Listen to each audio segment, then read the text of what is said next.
Hey, hello, and welcome back to Off Limits. I'm your host, Ellen Roars, and happy that you're here for today's episode. It will be a great one. On Off Limits, we talk about all the things that most people avoid, and here nothing is off limits. And remember, nothing is off limits when you are truly living on purpose. So that's most important. We're always going to talk money, mindset, and meaning. So today is all about masculine and feminine energy. And one of my favorite topics, and really the reason that I started the Off Limits podcast, wanting to celebrate our masculine and feminine traits, differences, and it is a beautiful thing to be different. We'll get into it, but today it's been on my heart, and it's always on my heart, but honestly, this week has been really interesting.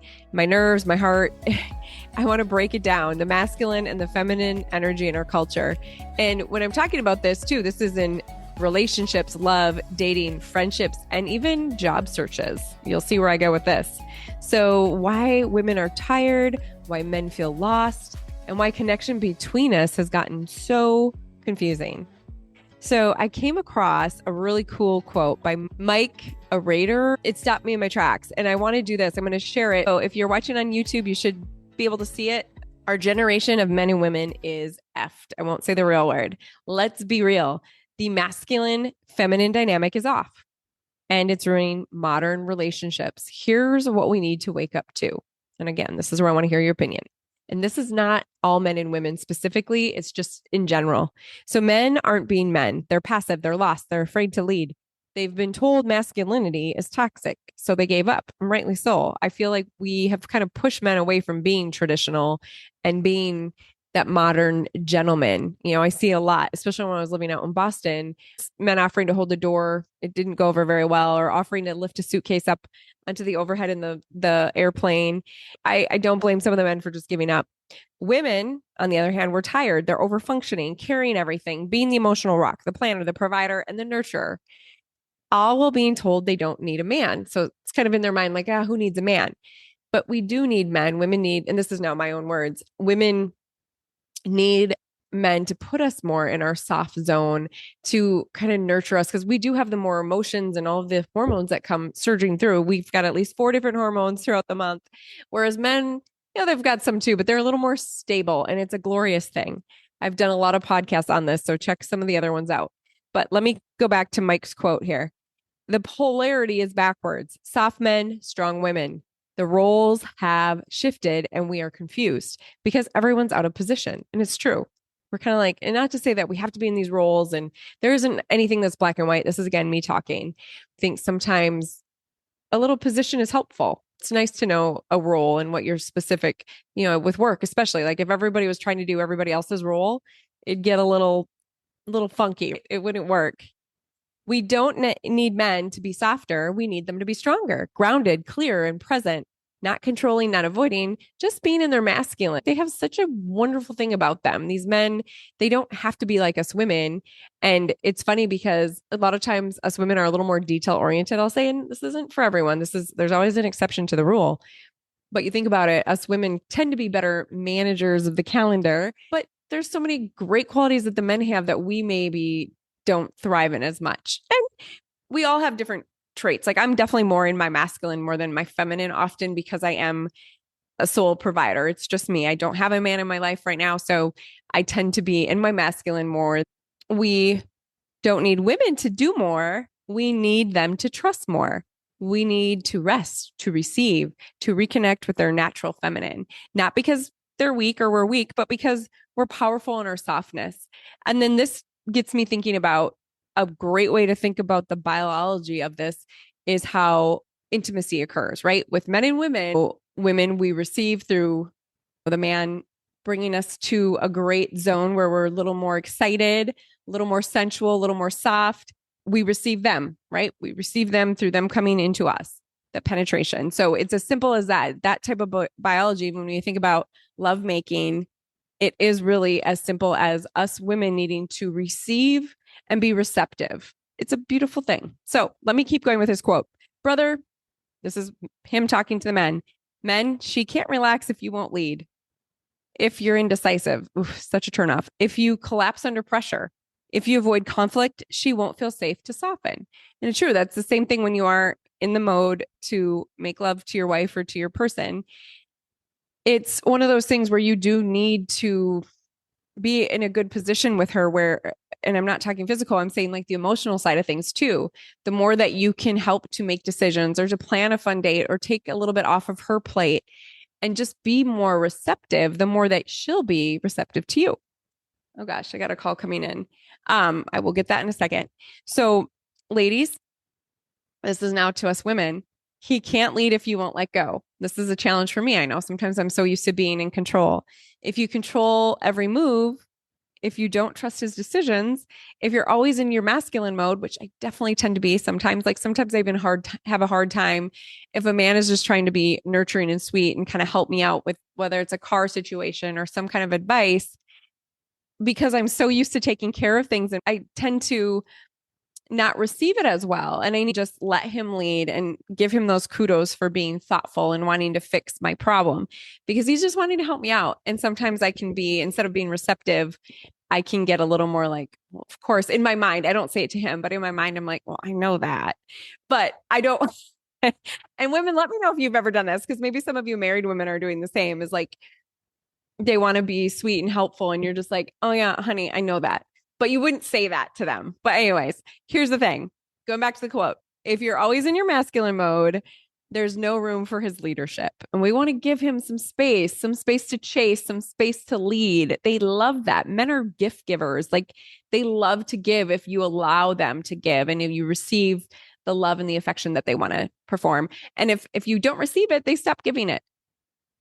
So we need to bring back the energetic harmony, masculine energy that holds, feminine energy that flows. I love how Mike said this. I would like to meet this guy. I don't know. He's very poetic, but yeah, masculine energy that holds, they hold that space, feminine energy that flows, and together we'll create something magnetic. The dynamic right now is broken. We don't need more political correctness. We don't. I'm sick of it. Like I even think about sometimes these bathrooms. I like it when it's a separate men and women because me being single, I think about this. If I'm going on a date with someone, I don't want to walk into the same bathroom as them. I want my own space to touch up my makeup or if I'm going to put some lipstick on. Okay, so let's go back to that. We don't need more political correctness. We don't need to try to sandwich us together because we are totally different, especially on the biology side. I did a podcast. I never posted it. The nurse in me, it's as simple as a catheter. If I'm going in to put a catheter in, I want to know, am I looking at a sausage? Is it going to be a penis or a vagina?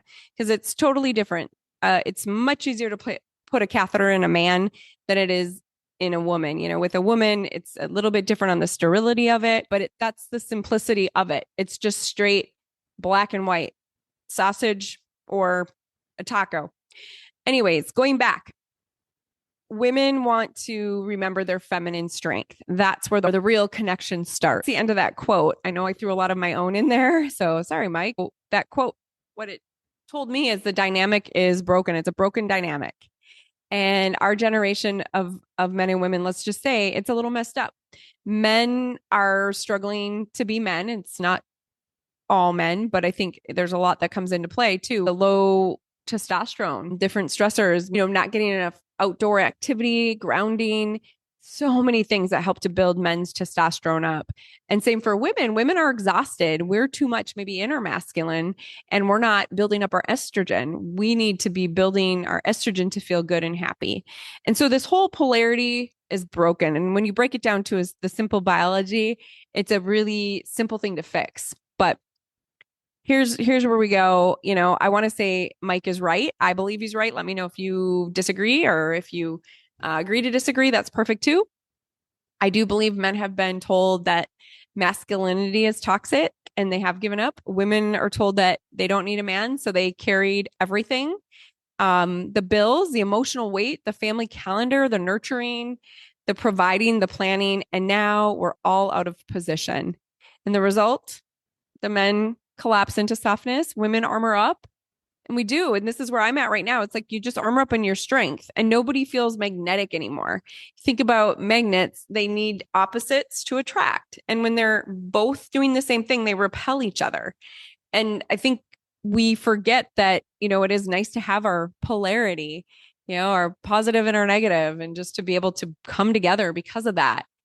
And here's some real life examples for me. Like I have been feeling it everywhere this week. And that's why I thought this is the perfect podcast for me this week. Along in my dating relationships, my looking for jobs, and I'm just going to throw some out there. Let me know if you've got any. Hopefully, these are relatable to you. I'd love to hear your thoughts. Again, I saw it play out everywhere. I saw a woman holding the umbrella for a man. She was holding it over his head. I don't know. Maybe there's not judging. It's fine. I mean, I'm willing to help somebody out too. But I just thought, and it could have just been like a 5 minute thing that I saw them, but I just thought it was so interesting. And then I see another woman dropping a man off like he's fiddling with his phone. So all this like the women really nurturing the man more than the man. And I'm just in the traditional values, and not to say that we have to go there, but there is something nice about a man being able to support his woman and take care and take charge, because we are the feminine, more softer side. And not everybody's going to believe what I have to say, and that's okay. I just want to throw out my opinion, and I'd love to hear yours. So here's a couple examples in my own life. I have been interviewing like crazy, lots of interviews. I had a lot of really awesome jobs or opportunities on the table, and I was feeling so good. And then they just kind of kept dropping like flies, and it's very surprising. And this is even some women interviews I've had where they would be the manager, not hearing from them, kind of ghosting in a weird way. I feel like my dating life is easier than the job life. But one that I feel that this is probably the one I'm going to get, after some of the others even kind of fell off the wayside. I'd been through 6 interviews with this one, and is one of those where even with the manager, I had 3 with him and then 3 with others. It was panel interviews. I put a presentation together, a lot of thought, a lot of strategy, a lot of time, a lot of effort, a lot of energy. And they had said, well, we have a whole another group and I'm thinking, wait, so I just did this presentation and you still have multiple people that you're interviewing? Like, okay. I thought it was like maybe one of the top 1 or 2, but it sounds like they still had 3 or 4 that they were interviewing for my role. And so I checked in and sent another thank you email and followed up. And I thought, okay, well, I've sent everything that I can. I'm just going to wait to hear from them. So I didn't hear anything. And all of a sudden I see a post on LinkedIn with one of the gentlemen that got obviously my job. So I thought, well, shoot, I never even heard back from them after me asking, like, how'd the process go? I even sent a text because we'd been in text mode at this point. Nothing, like completely ghosted. And I asked a straight up question: how did the rest of the interview process go? Did you make your decision?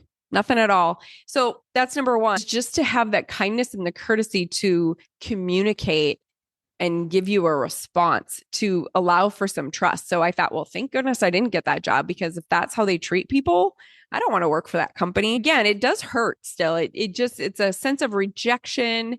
And it really just made me feel like, wow, just a simple like, hey, thanks for the application and all the effort, but you didn't make the cut. Good luck. That's all I needed. But sometimes no answer is all I needed to hear too, right? So I moved on. Well, then a couple other examples. There's a gentleman that I've kind of been getting to know. We met online. I won't say too much. I don't think he listens to this, so that's why I feel like I can share these. I don't know that anybody that I'm giving examples to even knows I have a podcast, so I'm feeling safe to say it. But he had said, yeah, really, really busy week, but let's go on a date. Well, then I hear from him like Tuesday or Wednesday saying, oh, well, shoot, I'm going up north and I have a work thing.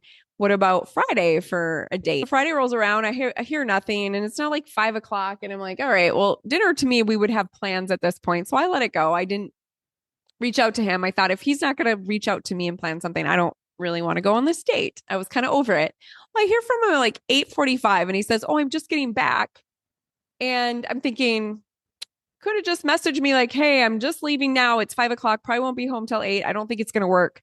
But he didn't even say it's not going to work. It's almost like he was saying, well, you want to go get a drink and hook up? It's how I felt. He did not say that, but I'm just saying it's how I felt. And so that to me was my sign of he's obviously not interested.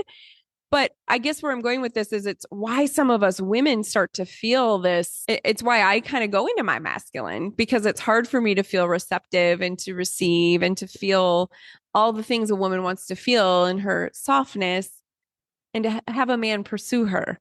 So this is a little tip to the men out there. And maybe I need to also learn for myself that I do need to just lean back, which I do. I leaned definitely back. I thought, well, he's just not my person. But then there are other gentlemen that will pursue me, and they do things to try to get my attention. Then it feels a little, so without even meeting them, they're sending me selfies or asking for selfies, and just, way too far ahead. And I'm thinking, all right, now the flip side there is like, could you just ask me on a real date and we could actually go and meet and you could pursue me like a true gentleman versus like sending me pictures when I've yet to meet you and don't know anything about you. You just meet online and you haven't had a connection. So, another tidbit to the men out there, women want to be pursued in a gentleman way, if that makes sense. Women, let me know your thoughts. Men, let me know your thoughts. I'd love to hear it. Here's where I'm going to go and say this. Women, we step in a little too much. We follow up, we lead, we carry, and then we're told that we're too strong, too independent, too much in our masculine. And it's no wonder. It's such polarity. I get the flakiness sometimes, or I get just the weird type of pursuing. It just doesn't feel right. It's not that old courting that's kind of nice to be feeling a little more cherished. So, a couple more things I want to share, and I'd love to hear again your thoughts on it. There's this really cool Instagram post that I saw. It's a clown meme, and he's trying to build men up in a good way, teaching them how to be a gentleman. And it was really cool because I don't know if he's at a mall or where he's at, but it's a place where women are always carrying a backpack with all their kids' stuff, right? It's like, you know how the backpacks now are like your diaper bags and everything. So they've got these heavy backpacks. They're usually carrying the child, and the man's just walking behind. This meme, he's a clown, not a meme. What is it? A mime? Oh my gosh, you guys, let me know. It's the one that they don't talk. And it's super, super neat where all of a sudden he sees the couple, he goes up to the woman, takes the backpack off, and there's so many times that this is happening, puts the backpack on the man, and if she's holding the child, it gives the child to the dad too. Just a little help. So that's where it is. The women are doing also, us ladies, we do need to stop to ask for help. That's number one. But two, men, don't let her do everything. Take some charge, watch her and think, oh, she's got a lot on her plate. Why don't I step up a little bit? Over time, I think men tend to get a little more comfortable and the women step up and do more. And then the men start to lead less. And it's just a vicious cycle. It's like that downward spiral. Let's go a little bit more into the deeper truth. Masculine energy gives. They love to give. They do if you especially coach them and teach them how, or it's just in their DNA. And the feminine truly receives. And again, it's just as simple as the biology that we talked about. It's true design. In intimacy, again, the masculine gives, the feminine receives. The man enters the woman welcomes, the man penetrates, the woman embraces. This isn't weakness. This is polarity. It's just the magnets that I talked about, the sacred exchange. It's a beautiful thing. A woman's body and heart are wired to be open and to feel safe, to soften when she feels held, to trust when she feels led. And a man comes alive when a woman receives him, not just physically, but emotionally, spiritually, energetically. Men love more than just the physical. They do want to feel emotionally connected, and there's ways to do that and to inspire them. It's actually a little simpler than we think. It's a dance. The giving, the receiving, the holding, the flowing, but when men stop leading and women stop trusting, the whole rhythm collapses. It's like what I just spoke about. So kind of summing that up. And so how do we reframe this? There's so many role models that I look to right now, especially on the man side. I'm like, okay, it's good to start to see the men out there that are stepping up and leading. So again, we don't need men to be softer. We need them to be stronger, not controlling, not domineering, but steady, decisive, and present. We don't need women to do more. We just need them to rest, to trust, to lean into their beautiful, natural, feminine power, not because we're weak, but because we are already strong enough. We don't have to prove anything. So, men out there, she can't relax again if you don't lead. Ladies, oh, he can't lead if we don't let him. Some of these good role models, I want to say they're out there on Instagram. It was Mike Holland. He's one that's kind of trying to get men and women. He's great in both ways, just to feel better in their own bodies. And they are true, like these men I'm talking about are like kind of Spartan men. I'm not saying men, you have to be perfect in any way. Sometimes I actually like a man that's not fully so perfect, but I do enjoy, it's like, what the heck? Their bodies are like Trojan men. I'm like, who, how? You just see their muscles. And I'm like, anyways, it gets me a little hot and bothered, but where I'm going with this, men, you don't have to be perfect like that. Us women don't care about that. It's so much, there's so much more. Yes, it's nice if you have it, but it's more about your heart, your goodness, your humor, your thought, your care. Just there's so many things that go into just being a good-hearted man. But where I'm going with them is not the diet and the exercise. They're building testosterone in their bodies And that is what it is about. It's like men need so much on the biological side to feel good and to feel the best way that they can. So check them out. If you're a man out there and you're kind of struggling, you're like, how can I raise my testosterone? Go to your Mike R. Holland Instagram or go to Revival Coach Bryan. Check him out. And then also Mike, the one that wrote this quote, Mike Radoor. I love that trying to educate more on this masculine and feminine too. They're great believers of feminine energy too, but I just love that they're giving some tools. Check them out. And then I'm going to talk a little bit about Bryan. I have my show notes here. Just sometimes I don't script it. I just got little bullets. So yeah, Bryan talks about how what we eat can really affect our hormones. And I full on believe this. So I love that he talks about that. We need the fat, the body needs protein. Men especially need that strength from animal-based nutrition. There's truth about it. I don't want to offend anybody because I have a lot of loved ones that don't believe that, and that's okay. But I just want to say that food really does affect our hormones, and hormones affect how we show up, both men and women. Especially now that I'm in my 40s, I'm really feeling the increased cortisol stressors, especially being jobless and the financial right now. It's really kind of, I need to be more in tune to my diet. I need to be more in tune to the workouts and building good hormonal levels. So some reflective questions I want to leave you with. Where do you see yourself leaning too far into your masculine or feminine energy? Is there a way that you can kind of balance it out? Are you in one or more? I know I'm far too much in my masculine. I could get into my feminine much more. So ask yourself that. Where are you at? Do you feel safe enough to soften and receive if you're a female or feminine? You know, are you feeling like, okay, I'm going to lean back a little bit? And then for the men, are you strong enough to step up and lead? How are you feeling there? Can you take the lead, and are you feeling happy in your own skin? You know, you need to get out and do some walking or workouts or just build up your testosterone. And women do need to be more in your estrogen. Go take a hot bath, maybe spend some time with girlfriends. I need to do more of that. I'm bummed because today we had our fantasy draft and I just feel like I have too much on my plate where I use my Saturdays and Sundays to record and do some of the other things I don't get done in the week. But probably what I needed most is to see some girlfriends because that builds our estrogen. Women need that girl time, and men too. You need your guy time. So ask yourself that. And then how has rejection shaped the way you show up in relationships? I'm telling you right now, I feel a lot of rejection from the job world, from the men out there. Just this Friday where I didn't hear from them until 9:00. I'm like, wow, talk about flaking. It just felt weird. I was like, whatever, it's fine. But okay, so I want you to think about that. How does rejection shape the way you show up in relationships? Do you armor up or do you open up? And I know for me, with this recent example, it kind of closed me off and I was like, yeah, I'm just not interested in him anymore. Right then and there, I was like, done. And so I am grateful as I learn and evolve over the years. Before, that would have bothered me a little bit more. I would have reached out and texted him back. And I just felt like, no, I was like, I don't have time for that. So it's a good place to be, but regardless, rejection hurts. It's human. At the end of the day, again, whether it's dating, job interviews, we are all craving the same. We want someone to show up. We want someone to show up with clarity, with presence, with truth, because that's where the real connection starts, right? So I just want to say thank you to you all. Thank you for listening today. Thank you for being open to me sharing some of these hard topics. I know it can be, like I said, off-limit topics that we don't always talk about, but I hope that you took something from it. I would love for you to share your opinion. I think it should be a safe place that we do. And I want to say, if this resonated with you, share it with a friend, leave me a review, and come hang out with me on Instagram. I'm at Ellen Roars. And I will just say, until next time, remember, you're not too much. You're not behind. You are exactly where you're meant to be. All right. Just keep sending yourself love and be that authentic, beautiful version of you. All right. Until next time, keep things off limits. Sending you lots of love. Bye.